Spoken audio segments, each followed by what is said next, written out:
going out, not staying in, just hanging around with my head in a spin. But there is no need to scream and shout. We're not going out. We are not going out.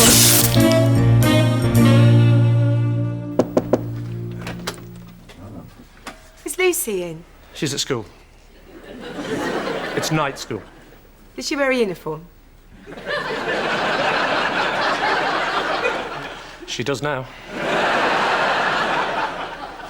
What's she studying? She won't tell me. Oh, why not? She thinks I'll take the mickey. Would you? I'm offended you even have to ask. Of course I would. Anyway, I just popped round to borrow something from your kitchen. Again? Well, I don't have all the latest fancy gadgets like you and Lucy, do I? All right, what do you want? A teaspoon.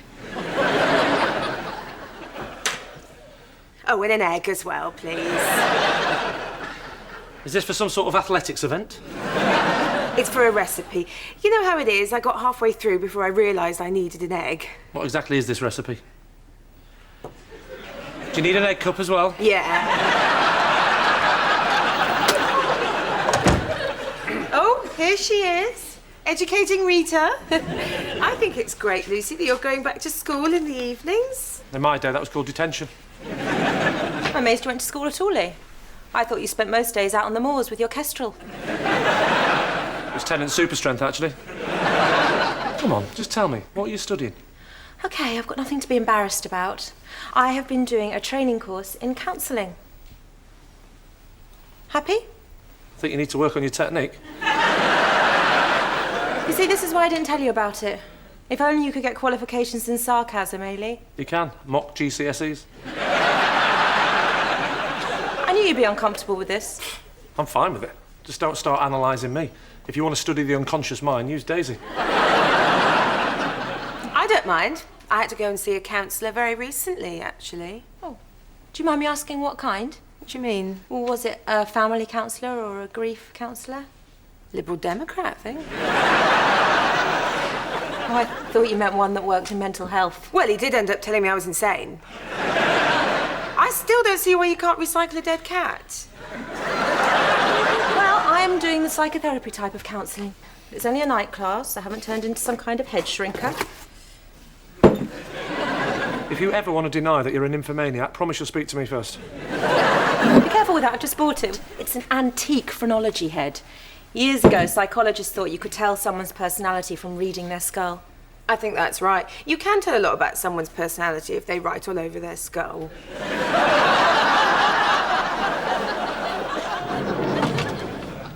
Come on, Lucy. Why are you really doing all this therapy stuff? I don't know. Self-exploration, the chance to discover something interesting, personal growth. You should try it. What, explore myself until I find an interest in personal growth? Therapy provides a release of emotion that can be refreshing and invigorating. You make it sound like a shower gel. Interesting comparison. You're very much the kind of person who treats his emotion like you treat your shower gel. You keep it bottled up and never let it out. If you insist on buying shower gel called Spring Meadow, you can't expect me to use it out of season. Come on, Lucy. What's this really about? Look, at work, all I basically do is try and get as much money out of people as possible. So I decided I wanted to do something where I can use compassion and understanding as a way to... Get as much money out of people as possible. What? Come on, I know how it works. Sit down, tell me about your dreams. Well, doctor, I keep dreaming that I'm back at school, but all the teachers are horses, and the knit nurse tries to poke my eye out with a lollipop. Oh, that is simple. The lollipop's your penis, and the horses are a manly urge to sleep with your grandfather. Oh, that will be £200, please. Isn't you repressed northern twat? Instead of taking the piss out of me, perhaps you should be a bit more introspective yourself. That way you might work out a bit more about why you can't do the basics in life, like forming a meaningful relationship with the opposite sex. You self-obsessed, emotionally retarded, egotistical bellend. Well, you're right, doctor, it works. I'm certainly feeling better about myself. Why am I so big and strong, and you're so small and weak? I've been ill. Blimey, that was close.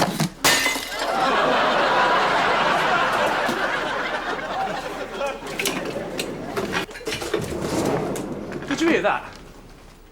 Lucy reckons that I can't have relationships. What? That's totally ridiculous. Thanks. You're a grown man, you can do whatever you like. No, she means I'm not capable of having relationships. Oh, yeah, that's a fair point. See, you're just not a people person. And a lot of women like a man that is a people person. Like Lucy, she's a people person, and a people person tends to prefer other people people. How do you think she feels about pheasant pluckers? Well, if you want to be Lucy's pheasant plucker, maybe you should stop mocking her therapy course. Who says I want to be Lucy's pheasant plucker? For all you know, I might have my eye on somebody else. Like who? Girl called Susie. She sits in a shoe shine shop.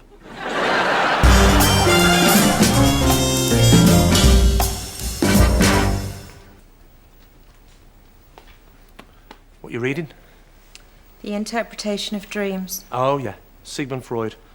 Father of psychoanalysis, who discovered theories such as the Oedipus complex, based on the dynamic repression of feelings a son has towards his mother, especially during psychosexual development. Somebody's been on Wikipedia?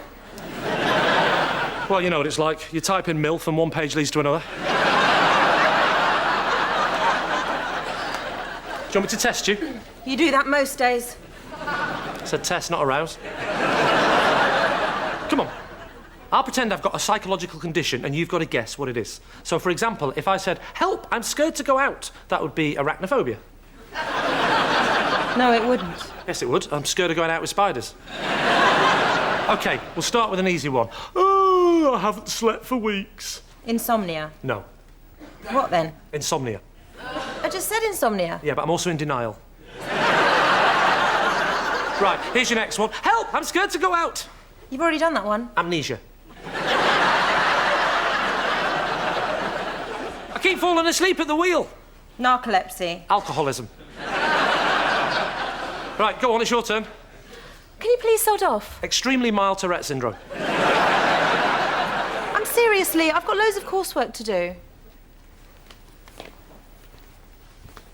All right, you can practice on me.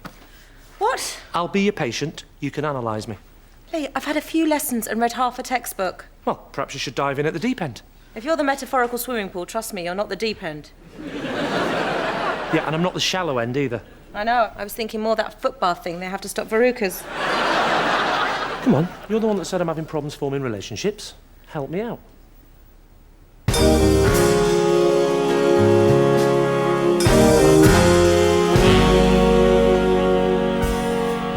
So, what do you want to talk about? Anything you like. Doesn't bother me. I'm fine. Why do you say you're fine? Because I am. Everything's hunky-dory. Why use that phrase hunky-dory? This is bollocks, this. You're just repeating everything back as a question.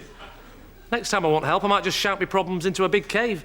And don't tell me you want to know why I use the phrase big cave. You probably think it represents something, don't you? Like part of a woman's body.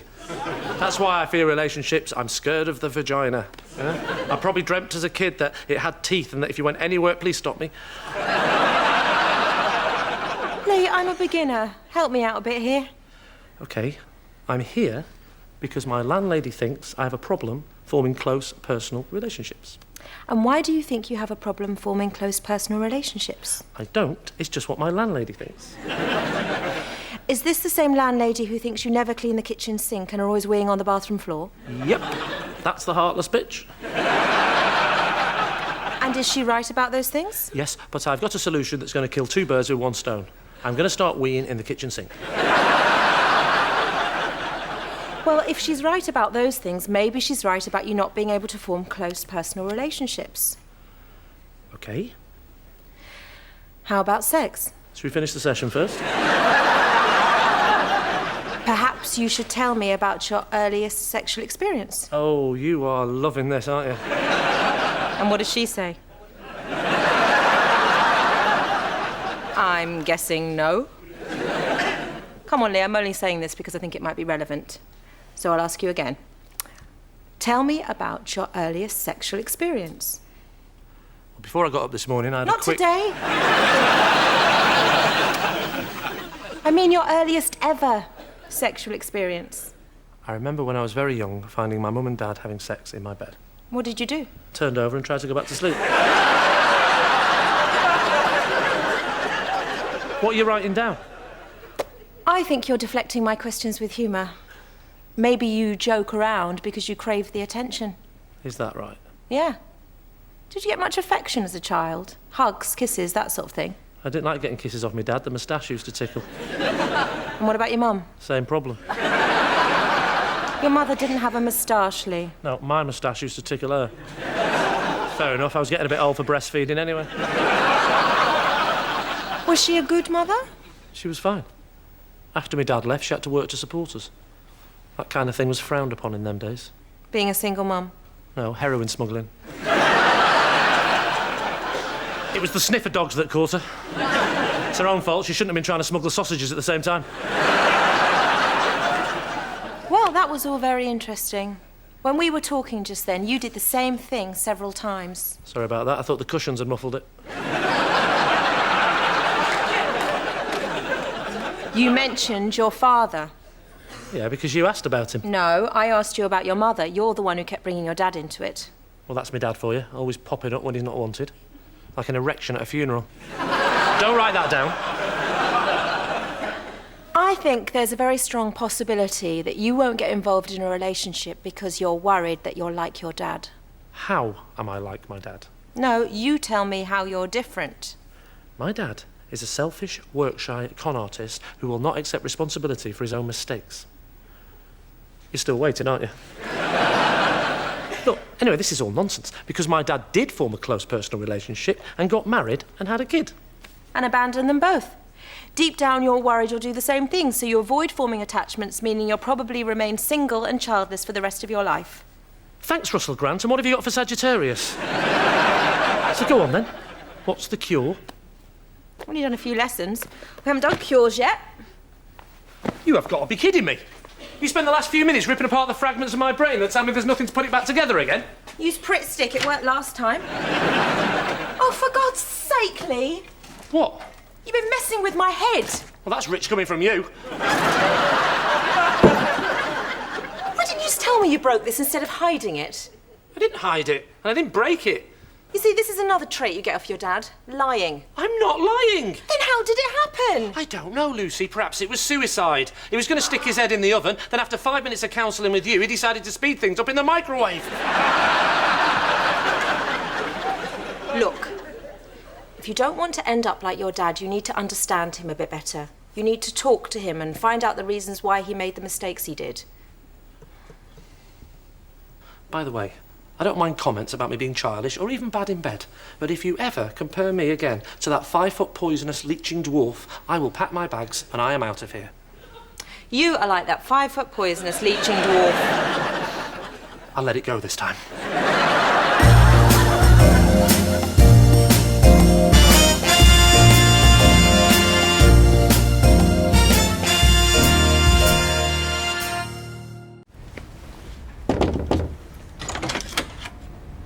All right, Dad.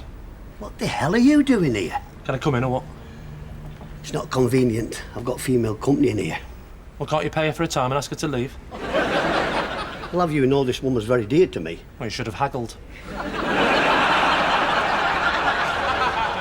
She's not a prostitute, What, you mean you're in a relationship? if you like. See, I knew our family could do it. I want to meet her. Well, you can't. OK, love. OK, I'm coming now, love. I'll have to go. She's, Mute? Well, go on then. Get her out the packet and start pumping. I want to meet my new stepdoll. All right, I'll admit it. There's no woman here. I just didn't want you coming in and seeing all this mess. I'm so ashamed. So you should be. That's my radio and my toaster. Sorry. I borrowed them last time I was at yours. Look, it's all right. You can keep them. What about the undies? Yes, and the undies as well. On one condition. I have to give back the cash. No, on the condition that you talk to me. What? I want you to tell me stuff about you and your life. And I want you to be honest with me about everything. Why? Because one day, Dad, I might have to speak at your funeral. And I can't just say, here lies my dad, what a bastard. Well, I could, but then I'll have nothing to put on the headstone. What do you want to know? Everything. You can start by telling me how you became my father. It's a bit late for that talk, isn't it? In fact, didn't I try to tell you all that kind of stuff when you were 6 and you started crying? I wasn't expecting such a graphic mime, Dad. I certainly wasn't expecting you to play both parts. It's a good trick if you can do it. Anyway, I don't mean how did you become my father biologically. I mean emotionally and spiritually. Why are you asking me all this crap, really, son?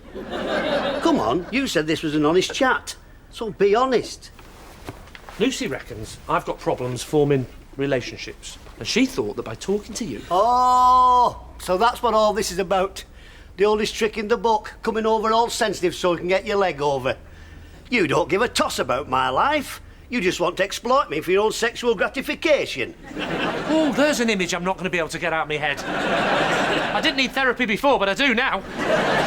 You know what, son? You can say what you like about me, but at least I've got some initiative. When I decide on a bit of lady action, I don't go interviewing my relatives. I take them out on a date. I bring them back here for coffee. We establish a safe word, and we're off. If I go to my grave not understanding that, I will die happy. You know what I'd do if I were in your shoes? You're not having these as well. I won't be fighting about talking to old men, just because I'm too scared to tell her I fancy her. I'm not scared. Of course you're scared. You've been wanting to get in the knickers for the past 4 years, but you can't. Why, have you got them as well? You're an emotional coward. You've no bloody backbone. That's what happens when your dad's an invertebrate. You know what, Dad? I was wrong about you. On the outside, you're all mean and selfish, but beneath the surface, it turns out you're a total knobhead. Well, bugger off then. I don't ever see you here again. Well, by the way, don't worry about making a speech at my funeral, because you're not welcome. I won't need to make a speech, Dad. I will be expressing myself through dance. On your grave!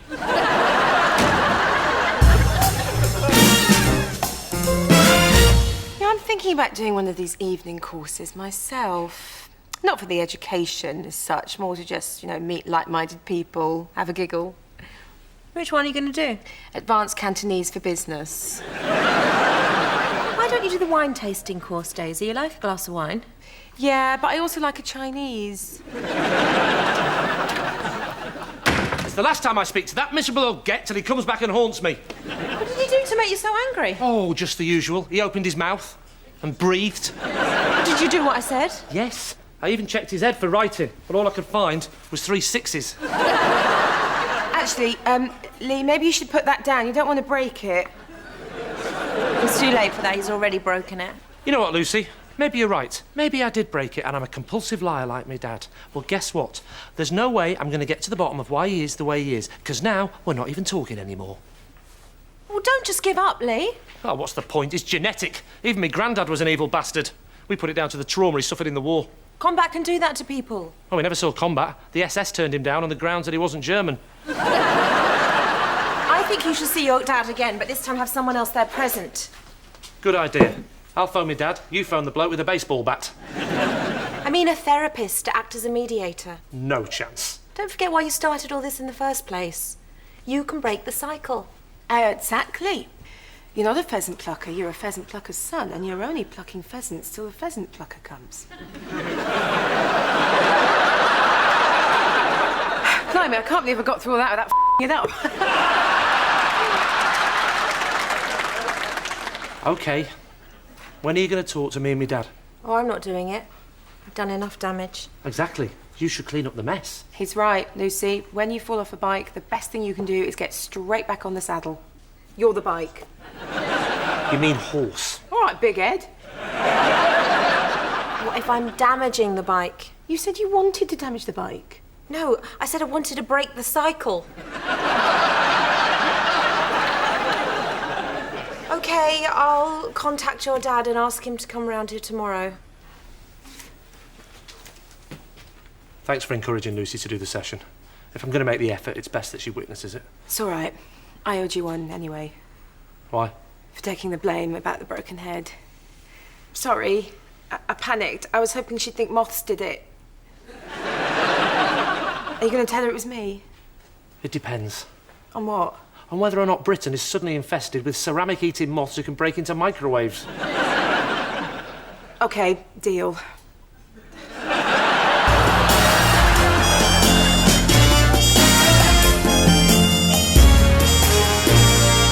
Now, Lee, it's obvious you have a lot of negativity towards your father, so I'd like to start today by asking you to say something positive about him.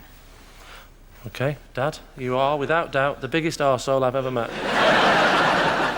I said be positive. Oh, I am absolutely positive. Lee! It's OK, Lucy. He's right to say these things. I've been a terrible dad. Carry on. I've a lot to answer for. Keep talking. I'm basically the reason why Lee's such a failure as a human being. That's probably enough. I think our Lee just wants to find the right woman, don't you, son? Maybe. And when you do, shall I give you some advice on relationships? Oh, wait, Father. Let me grab a pen. My advice is... don't make the mistakes I've made. Good, Frank. Let it out. Release it. Always dangerous for a woman to say that to my dad. What mistakes, Frank? I loved your mother, you know. Tell me about her. What do you want to know? Anything. Everything. There's nothing you can't tell us. We had a very active sex life. Oh! This is fun. Oh, grow up. It's not like I'm showing you the photos. What I'm saying is, I loved your mother very much. The problem, what? Oh. I'm sorry about this. I haven't thought about this for many, many years. I didn't think I'd get this emotional. Oh, please go on, Frank. I think we're making real progress. This will make you feel a whole lot better. No, I'm sorry. It's not good to rake up the past. You might not like what you hear, son. I won't waste any more of your time.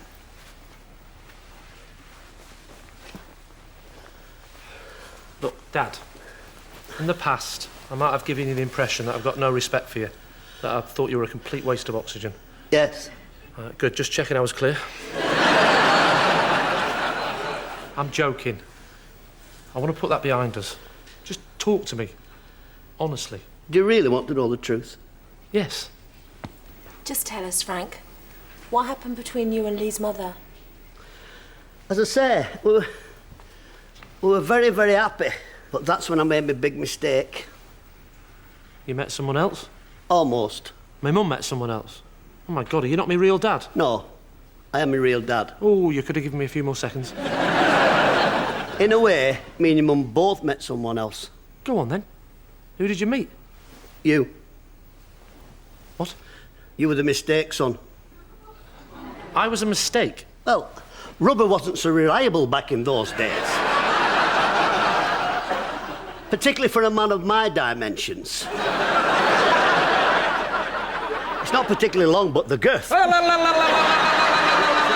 I just interrupt you there, Frank? To clarify, you mean Lee wasn't planned? Because that's not so unusual. Can I just interrupt you there, Lucy, to clarify? I'm saying Lee was a terrible, terrible, terrible mistake that resulted in the end of my marriage to his mother. 3 terribles. Unbelievable. Well, you wanted the truth, son. I know, but I thought maybe we could save this for when we're on the Jeremy Kyle show.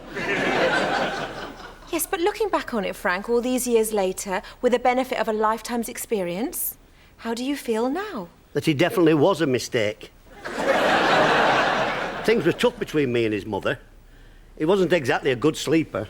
Oh, you must accept my apologies. It's not your fault, Lee. No one's blaming you. Yes, they are. He's blaming me. He's right. I do blame him. I hold him totally responsible for the breakup of my marriage and being shunned by my family and my subsequent years of unhappiness. Sorry, am I here? Well, you wanted the truth, son. I told you might not like it. But I'll tell you what, Lucy, you were right. I feel loads better. It's like a huge weight's just been lifted off my shoulders. Oh, I'll take that. You've been looking after my possessions. The least I can do is take your emotional baggage for the next 50 years. Oh, I suppose this is all quite positive. In a way. In what bloody way? If I couldn't have a relationship before, I can't have one now. He's taken the last bit of self-respect I've ever had. This is what I get for helping you with your homework. I'm glad you're not studying the male reproductive system. I'd be wearing him as earrings by now.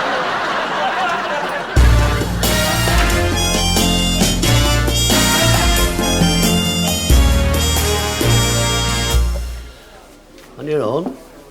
Oh, sorry. Have you not met Harvey? He's my imaginary friend. Harvey, this is my imaginary father. Look, I know you're angry, but we can make a fresh start now you know the whole story. There's nothing else to come out. Yes, you were a mistake. Yes, I regretted you being born. Yes, I considered having you adopted. You wanted to have me adopted? Oh, did not mention that bit. Now you know the whole story. Are you sure? I mean, you didn't try and swap one of my kidneys for 20 silk cut? Here's something that'll cheer you up. I admire you. When I think what you've done in your life, I'm envious. Why, what have I done? Absolutely nothing. Thanks, Coach. It's these pep talks that get me through those last few tricky rounds. You see, I've done loads and most of it's been mistakes. But you, son, you've done absolutely nothing with your life, so nothing to regret. In my eyes, not leaving your wife, not abandoning your children, not having to live on your own in a bedsit, these are all victories. We really have to consider raising the bar in our family, don't we? Look, son, you went through all this therapy nonsense just because you wanted to show Lucy that you were different from me, so you could be with her. Well, there's only one chance that's ever going to happen, and that's to get back to that flat and talk to her. You told me to be more honest and open. Now it's your turn. Can't believe you thought about having me adopted. It was just a consideration. Anyway, she made it quite clear she wasn't pleased. She said, no chance, I'm not having this. Good old Mum. No, that's what the woman at the orphanage said.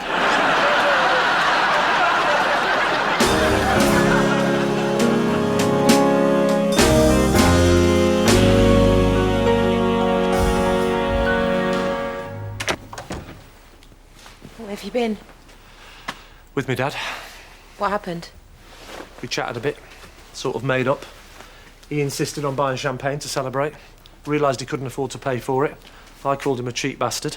We rowed. It turned ugly. The police were called. Both thrown out. It's good to see you two back to normal. He did give me some good advice, though. Did he? Yeah. About women. Oh, it's not the same sort of advice he gave you a few months ago, is it? No. You'd be pleased to hear this doesn't involve buying anything online from Germany.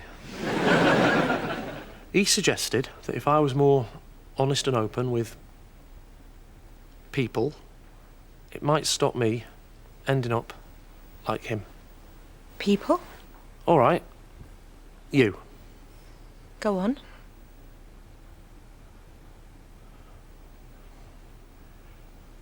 It was me that broke your phrenology head. Oh, Sorry. I'll pay for a new one. don't worry. The money's not important. It was just the honesty that mattered to me. So I suppose we've made some progress? Come on, I insist. How much was it? £400. Actually, I'm lying. It was Daisy. Yeah, not going out, not staying in, just hanging around with my head in a spin. But there is no need to scream and shout. We're not going out.